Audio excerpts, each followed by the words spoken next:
Getirsin nereye getirsin?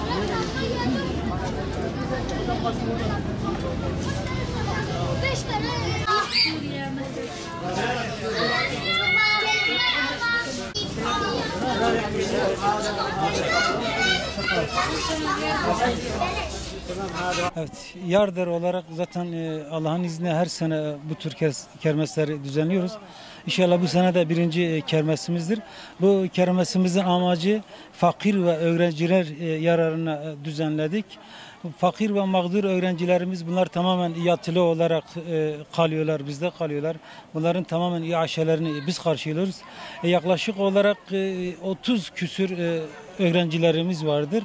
Bu öğrencilerimiz hem dışarıdan İmam Hatip'i okuyup ve dışarıdan da Arapça ilmini tahsil eden öğrenciler içindir, öğrencilerimizdir. İşte bu amaçla inşallah diyoruz ki bunların bir yıllık ihtiyacını bu kermes nedeniyle karşılamaya çalışırız inşallah.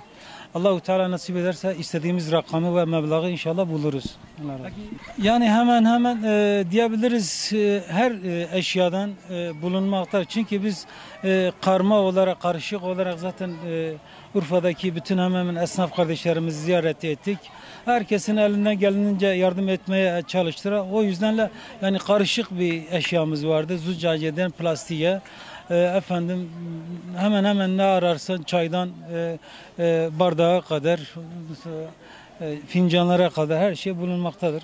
Yani biz burada inşallah dediğim şekilde eğer kardeşlerimiz de rağbet gösterseler, Şanlıurfa kardeşlerimiz bekliyoruz, onların katkıları da olsun, bu çorbada onlar da tuzu bulunsun. İnşallah dediğim şekilde istediğimiz amaca ulaşırız efendim. Bütün Şanlıurfa kardeşlerimi bu kermese davet ediyorum. Biraz önce ifade ettiğim gibi yani her vatandaşın, her kardeşimiz bu çorbada tuzu bulunsun. Ayrıca bütün Urfa esnaf kardeşlerimize buradan teşekkür ediyorum. Gerçekten çok güzel ve büyük katkıları oldu. Bu nedenle herkese teşekkür ediyorum.